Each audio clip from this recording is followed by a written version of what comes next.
Nacín un día de 1949, xa estaba rematada a guerra.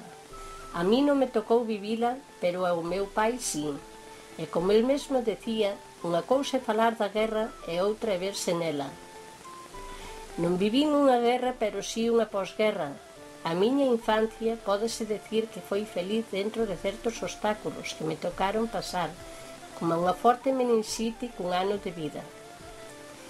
Segundo me contaba a miña nai, foi moi longa e moi dura, pero supereina. Recordo que a miña nai pasaba moitos traballos no campo, cos animais e na casa para criarnos a nós.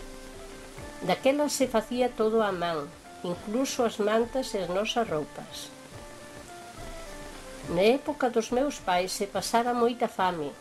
Requisábanlles os becerros, os queixos, a fariña para facer o pan. Aínda así saíron para adiante. Con 13 anos tiven que sair da escola.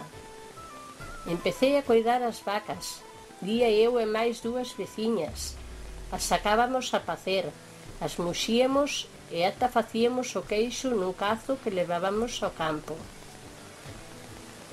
Neses tempos tamén collía berzas e facíamos nos o caldo. Outras veces, cando nos subíamos ás árbores, atopábamos os niños dos paxaros. Nos aproveitábamos deles e collíamos os ovos para logo facernos unha tortilla. Cando os meus pais viron que se era máis maior, deixábanme ir ao pobo do lado coas miñas irmáns a facer as compras.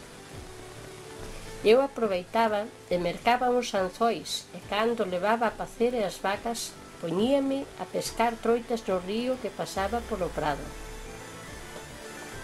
Recordo cando comecei a ir ás parroquias, ás romerías da parroquia, o San Antonio de Mende.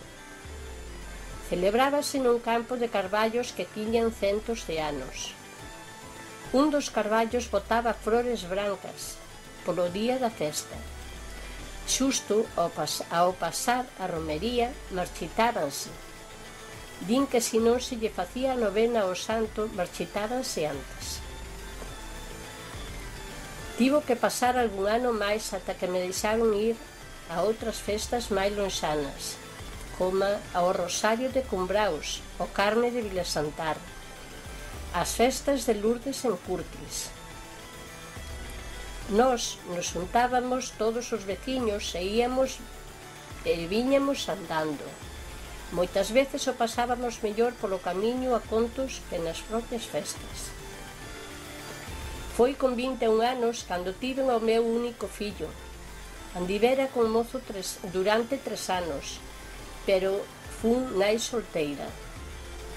Como a outras moitas mulleres, pasei moitos traballos para criar ao meu fillo, soa naqueles tempos, aínda que os meus pais me axudaron moito en todo. Naceu con grave problema de saúde que lle descubriron aos 3 anos. Fomos a moitos médicos e gastábamos todo en medicamentos, pero non tiña remedio. Ata os 12 anos foi á escola, dábaselle ben, gustáballe, pero non podía moverse moito.